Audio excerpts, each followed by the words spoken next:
नमस्कार मैत्रिणींनो, कसे आहात? मजेत ना? श्री स्वामी समर्थ. आज आपल्या किचनमध्ये काहीतरी झणझणीत तोंडाला पाणी सुटेल असं. होय, आज आपण घालतोय लोणचं. कुणाचं आवडतं लोणचं असतं कैरीचं, तर कुणाचं लिंबाचं. पण माझं खास आवडतं काय आहे ते बघाच. आणि हो मैत्रिणींनो, मोमेंट्स विथ माया या चॅनेलला सबस्क्राईब करा. तुम्ही कुठल्या प्रकारचे लोणचे बनवतात हेही आठवणीने कॉमेंटमध्ये मला सांगा. सर्वप्रथम लोणच्यासाठी आपण जी लोणच्यासाठी लागते ती कैरी आंबटवाली आणायची. त्यानंतर पाण्यामध्ये निवळायला ठेवायची. त्यानंतर ती अडकित्याने तिच्या डिपेंड यू 10 ते 12 किंवा 5 ते 7 अशा एका कैरीच्या खापा होतात त्या करून घ्यायच्या. नंतर फॅन खाली, हे असलं वातावरण आहे त्यामुळे फॅन खाली सुकवून घेतली. ऊन दाखवायला काही जागाच नाही, कारण पाऊस रोजच पडतोय. त्यामुळे त्यातलं सर्व जे असतं घाण कचरा लागलेले ते सुती कपड्याने पुसून घेतलं आणि सुकवण्यासाठी रात्रभर फॅन खाली ठेवलं. सुकल्यानंतर बऱ्याचशा सुकल्या होत्या. सुकल्यानंतर सकाळी उठल्यावर बघितलं तर काय ते एकदम चांगल्या प्रकारे, जेणेकरून आपण ते त्यातलं जे असतं पाणी ते पूर्णपणे सुकलं होतं. आणि मग आता ते भरायचं होतं. तर त्यासाठी लागणारे साहित्य पुढील प्रमाणे. लोणचे भरण्यासाठी आपल्याला लागणारे साहित्य पुढील प्रमाणे: खडे मसाले, धने, बडीशोप, मेथीदाणे, दालचिनी, मिरे, लवंग, लसूण, लाल तिखट भरड, मोहरी डाळ आणि हो, लोणच्याचा जो आचार मसाला असतो तोही घालायचा, तोही टाकायचा. आणि जे लाल तिखट आहे भरड, त्यामध्ये आपले लसूण पाकळ्या असतात त्यांना थोडंसं एक गरका मिक्सरमधून करून घ्यायचा. चवीपुरते मीठ, गूळ अशासाठी असतो की त्यामुळे लोणचे खराब होत नाही. आणि मेथी दाणे यासाठी मी घालते की घरातील लहान मुले काही मेथीचे लाडू खातच नाही, पण लोणचे खातात. त्यातून निदान थोडे तरी अर्क मुलांना मिळावा हा हेतू आहे. धने यासाठी टाकते, त्यामध्ये थंडावा असतो आणि आपण अर्थातच खूप गरम खाणार आहोत. त्यासाठी मी या लोणच्यामध्ये धने टाकण्यासाठी सजेस्ट करते आणि ते थंडाव्याचं काम करते. पण धने मात्र खूपच बारीक भुकटी करू नये, ते सरभरीतच करावे.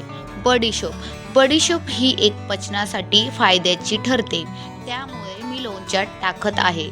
त्यामुळे गॅस, अपचन होत नाही. चवीपुरता हिंग. नंतर मसाला तयार झाला म्हणजेच खार तयार झाला आहे. आता आपला खार तो आता एकत्रित करायचा आहे. त्यासाठी स्वच्छ एक टब घ्यायचा. त्यात सर्वप्रथम मीठ टाकायचे, ते व्यवस्थित पसरवायचे. त्यानंतर मोहरी डाळ टाकायची. ते झाल्यावर तिखट भरड आणि त्यामध्ये लसूण, हे दोन्ही मिश्रण एकत्र करून मिक्सरला थोडे बारीक केले आहे तेही टाकायचे. रामबंधू कैरी मसाला टाकून घेतला. नंतर मिरे, लवंग, दालचिनी यांची झालेली जी भरड होती तीही टाकून घेतली. मेथीची भरड केली होती, मेथी दाण्यांची, तीही टाकून घेतली.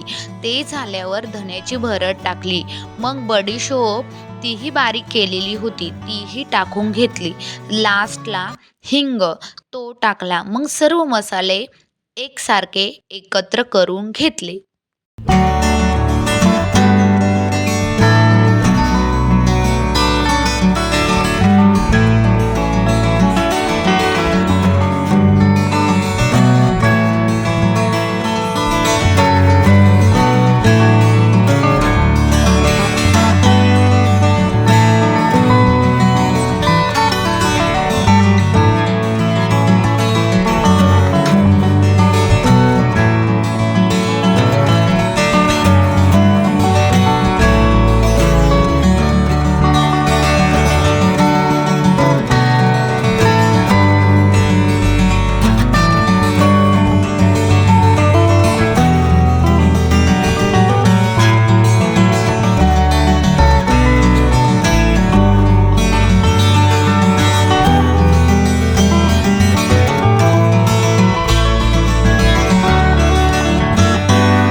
गॅसवर तेल एका टोपामध्ये गरम होण्यासाठी ठेवले. ते आपल्याला मोहन टाकायचे आणि मोहन टाकण्याच्या अगोदर या प्लेटमध्ये आपण लसूण पाकळी, मिरे, लवंग हे सर्व टाकून ठेवलेले दिसते तुम्हाला. ते यासाठी ठेवलेले आहे, तेल कडकडीत तापले जाते तेव्हा लवंग किंवा लसूण नाहीतर मेथीचे दाणे हे तेलावर मस्त तरंगतात आणि ही ट्रिक आहे. आणि हो, नंतर आपण जेव्हा लोणचे भरतो ना, तेव्हा त्या मसाल्यांमध्ये ते दाताखाली येतात, तेव्हा खूप छान लागते. आता आपले तेल गरम झाले आहे. आपण खार बनवून घेऊया चला. सर्वप्रथम लाल तिखटवर तेल टाकूया. असं करून करून एकावर तेल टाकून घेऊ. व्यवस्थित एकत्रित करून घेऊ.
सर्व एकत्र करून झाल्यानंतर गूळ टाकला. तोही हलवून घेतला. लोणचे आंबट आहे, त्यामुळे गोड ही चव उतरायला पाहिजे. त्यामुळे गोड म्हणजे आपली साखर किंवा गूळ टाकला जातो. मुलंही आवडीने खातात.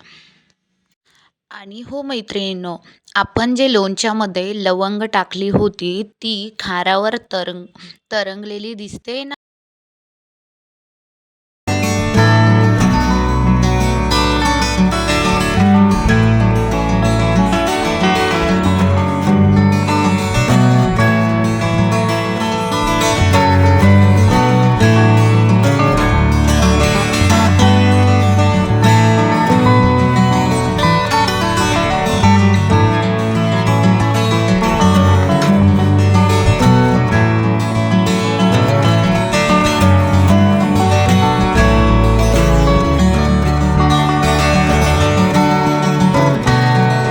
हे मिश्रण थंड होऊन द्यायचे 2 ते 3 तास. त्यानंतर खापा टाकायच्या खारामध्ये. थोड्या थोड्या करून हाताने सर्व खापांना खार चोळून घ्यायचा.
बरणीमध्ये लोणचे भरून घ्यायचे.